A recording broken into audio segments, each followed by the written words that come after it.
So I was raised in a Christian household.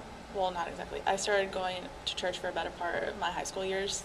And one thing they really stressed, well, before we went to college was like, you can't lose God. You have to, that's like one of the big concerns was, because the majority of college students, when they come, um, they forget about God. They don't go to church, especially because they have all this freedom.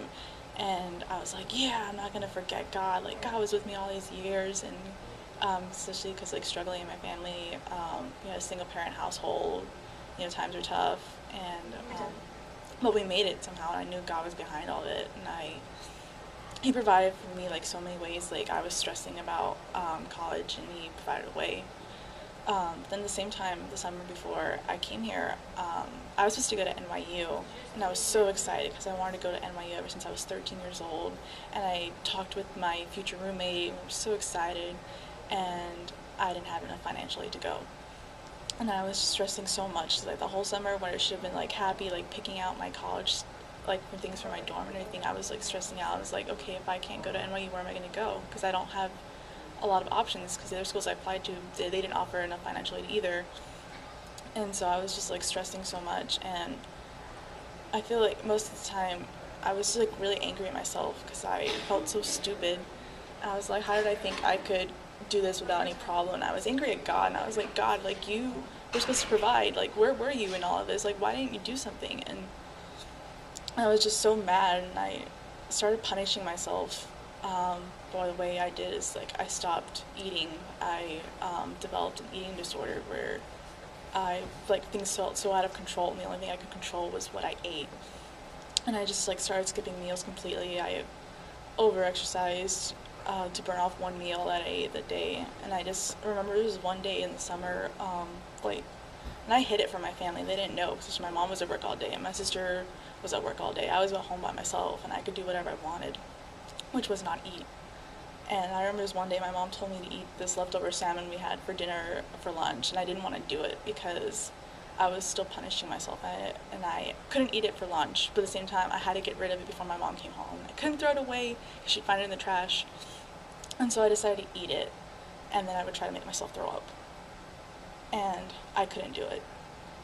Like I remember like being at the like toilet, I was like sticking my fingers down my throat, and I was like trying to gag, and like I couldn't do it, and I was just so mad at myself. I was like, God, like why did you make me such a failure? I can't even make myself throw up? Like why did you do this to me? And I was just so mad. Like I cried for like such a long time, and I was just so mad for everything that was out of my control, and I was just so mad at God. At the same time, like I didn't turn away from Him. It was so weird. Like you think I would have, but I just clung to Him tight. I was like, God, like where are you in this? Because I'm so scared. I don't know what to do. And eventually He provided. Like my mom and my sister sat me down. It's like, okay, if you can't go to NYU, we're still gonna get you to New York somehow. And so I applied to all the New York State schools, and I got into Oswego, and they offered me a really big scholarship.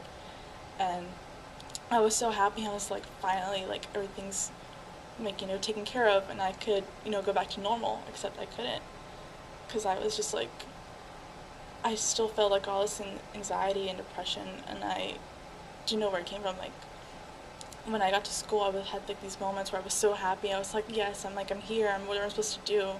And then I just had these like bouts of like overwhelming loneliness and depression. It's like no one understands what I went through. Like no one knows this pain I have. And I thought that once I was at college, I would go back to normal, except I couldn't. Like I physically couldn't. Like when I felt sad or anxious or depressed, especially because stress from the freshman year, like you're struggling to adapt. I skipped meals. I burned off calories that weren't even there, and I was just I was going to church like normal, and I cried all the time when we prayed, and like if you have something in your life that's hurting you, turn to God. And I cried, but I I just couldn't admit that something was really wrong yet. I could admit it to myself, but I couldn't admit it to others. And eventually, like somehow I got the strength to go to counseling.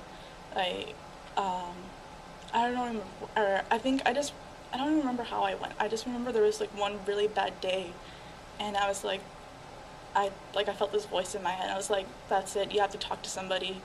And so I went, and I was like shaking. I remember going to the counseling center. I was like, I need to talk to someone. I think I might have an eating disorder. And I just like cried, and I just like broke down with the counselor, and I like told her everything.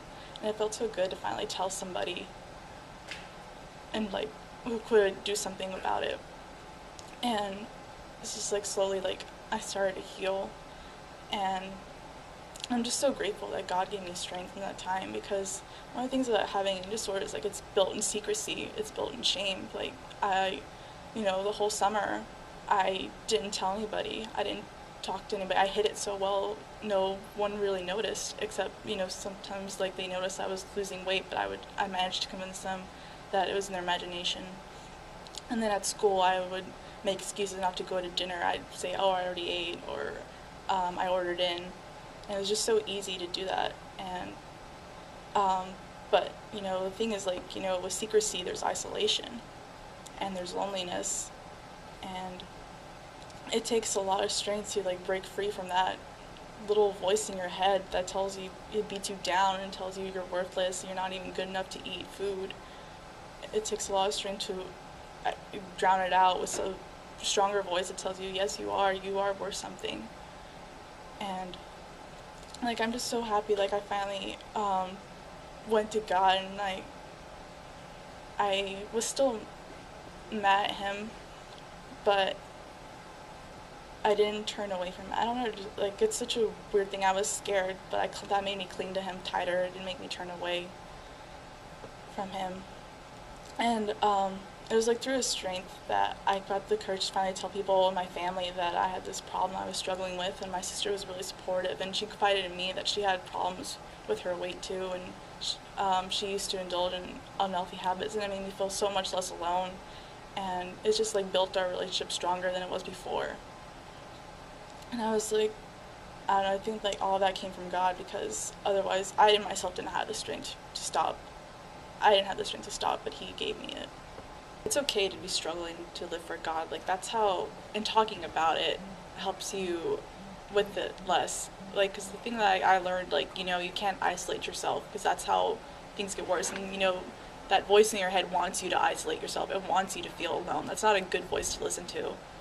And there's people who care about you, and they want to help you, and you need to let them in and let them, because that's one of the really hardest things that I had to learn is that people do love me and people do care about me, and like the same goes for other people, and it's just having the strength to let them in, and just knowing that God loves you and he's there for you if you just reach out to him, because I can speak from experience that he is there.